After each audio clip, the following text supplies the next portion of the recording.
Halo guys, selamat datang di channel gua Omon Saham. Di video kali ini kita akan bahas saham BBRI, guys ya. Kita akan bahas saham BBRI ini yang dalam 1-2 bulan ini, guys ya, itu mulai diakumulasi oleh grup besar ya, guys ya, yaitu JP Morgan, BlackRock, dan Vanguard, ya, guys ya.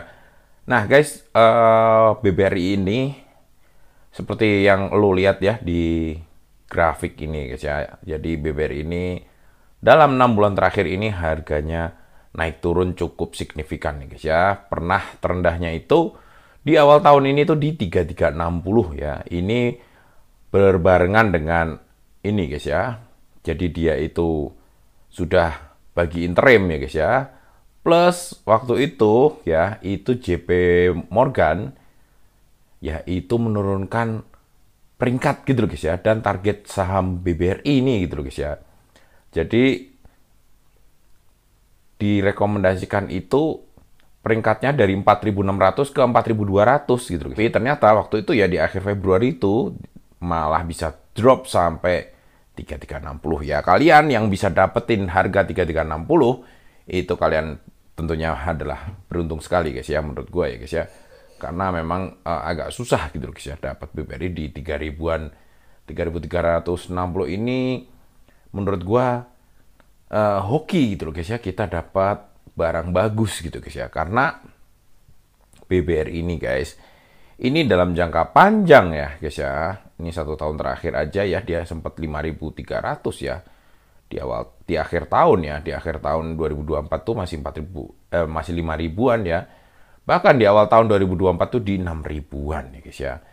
Nah, BBRI ini guys, apakah bisa balik lagi ke 6 ribu? Ya, kalau menurut gua ini sangat memungkinkan sekali gitu loh guys ya. Karena memang ini untuk jangka panjang ini sangat bagus gitu loh guys ya. Bahkan Bang Omon-Omon, 5 saham yang direkomendasikan untuk dipegang seumur hidup, itu salah satunya adalah BBRI ini gitu guys ya. Kalau menurut gua ya, gua itu guys, untuk pensiun gua nanti gitu guys ya, itu salah satu portofolio wajib gua adalah BBRI gitu loh guys ya.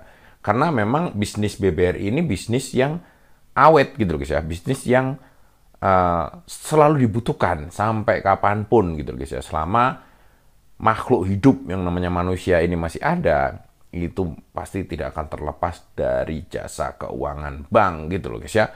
Ya, jadi memang ini bisnisnya memang lebih aman. Jadi kita kalau kita pensiun, kita mengandalkan dividen, itu tentunya paling aman ya, paling cocok ya. Itu menurut gua adalah di BBRI ini gitu guys ya. Dibandingkan lo di PTBA atau lu masuk di ITMG, meskipun secara dividen yield mereka itu jauh lebih besar, tapi guys, sebanding juga dengan resikonya gitu loh guys ya. Dividennya memang 15%, tapi batu bara itu bisnisnya ada masanya gitu guys ya. Meskipun cadangan PTBA itu ya itu tertinggi ya di Indonesia ya, bisa sampai 60 sampai 100 tahun ke depan gitu loh guys ya. Dan mereka juga mulai beralih ke green energy gitu guys. Tapi tentunya masih ada resiko gitu guys ya. Resikonya itu tidak seaman BBRI gitu guys ya. Kalau lu ngandelin untuk pensiun ya, mungkin PTBA-nya boleh juga diandelin untuk pensiun, tapi jangan all in gitu guys ya. Tapi kalau lu all in di BBRI untuk pensiun, menurut gua sih masih fine-fine aja gitu loh guys ya.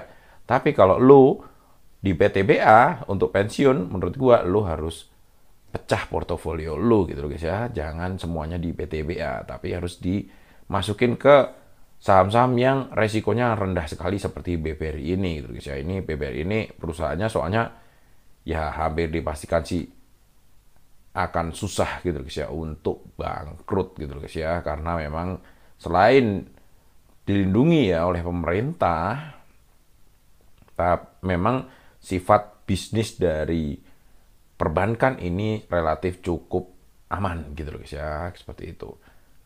Ya, oke, ini BBRI ya 3860. Di awal tahun itu JP Morgan menurunkan peringkat, tapi guys ternyata di tengah tahun ini guys ya, di tengah tahun itu ternyata raksasa global JP Morgan, BlackRock, dan Vanguard itu ternyata terus mengakumulasi gitu guys ya, terus ngumpulin ya. Karena memang menurut mereka mungkin harga saat ini di 3.700, 3.800 itu menurut mereka itu mungkin harga yang masuk akal gitu guys ya, harga yang murah gitu loh untuk sekelas BBRI gitu guys ya. Nah guys, terakhir kita akan lihat ya guys ya untuk performance-nya. Performance di laporan di BBRI itu baru sampai bulan Mei ya guys ya. Bulan Mei itu penempatan di BI-nya dia turun ya.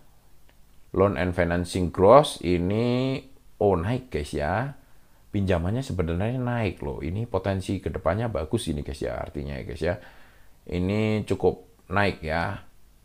Jadi pembiayaannya dia naik. Earning asetnya juga naik ya guys ya. Casanya itu naik. Terus ini guys ya, provisinya dia turun ya. Kalau versus April itu naik, tapi versus tahun lalu itu dia turun ya. Turun. Net profitnya ternyata dengan penurunan provisi, ternyata net profitnya masih turun ya guys ya, masih turun. Ini karena ini guys ya. Ini mungkin penyebabnya di ini guys ya, dia di ini guys ya, di non interest income ini guys ya. Di interest income-nya sebenarnya naik tipis ya, tapi di non interest income itu turun jauh banget ya.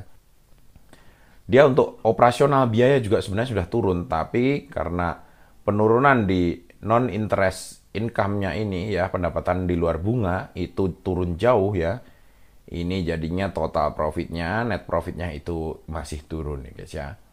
Secara month on month itu turunnya 7%, year on year itu 11% ya. Untuk 5 bulan 2024 versus 5 bulan 2025 itu turunnya 21 versus 18. Jadi turun 15% ya guys ya. Nah, kalau menurut gua guys ya, dengan penurunan kinerja 15%, harusnya harga BBRI ini jangan turunnya kalau sedalam ini, pantesan ya guys ya. Jadi ini hal yang wajar karena penurunan kinerjanya hanya 15%, tapi jika versus tahun lalu harganya ini turunnya jauh banget guys ya.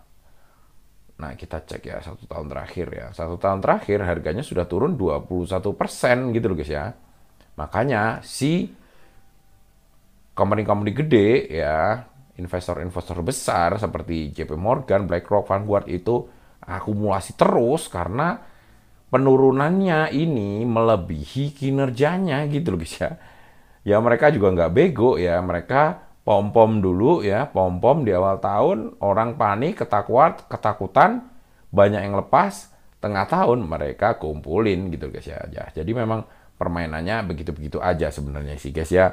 Jadi kalau lo pegang saham-saham dengan fundamental bagus, bisnis bagus, kalau lo dapat harganya tinggi ya, misalnya lo dapat di harga 5 ribuan, ya menurut gua sih guys ya, kalau gua guys ya, ketika harganya terdiskon seperti ini, ya tentunya gua akan mulai akumulasi dan mulai simpan gitu guys ya, untuk jangka panjang gitu guys ya. Seperti itu. Jadi BBR ini memang lebih cocok untuk jangka panjang guys ya, tidak untuk swing trade ya. Tapi lu tetap boleh juga swing trade kalau dia mau bagi dividen gitu loh guys ya, nggak apa-apa juga. Semuanya itu tergantung planning masing-masing guys ya. Intinya untuk BBR ini, untuk swing menjelang dividen oke, untuk jangka panjang juga oke banget. Dipegang selamanya juga boleh juga gitu guys ya, untuk dana pensiun kalian nanti cocok sekali untuk saham-saham seperti BBRI ini. Oke guys, mungkin kayak gitu dulu guys omongan kali ini. Sampai jumpa lagi di video-video selanjutnya. Wassalam.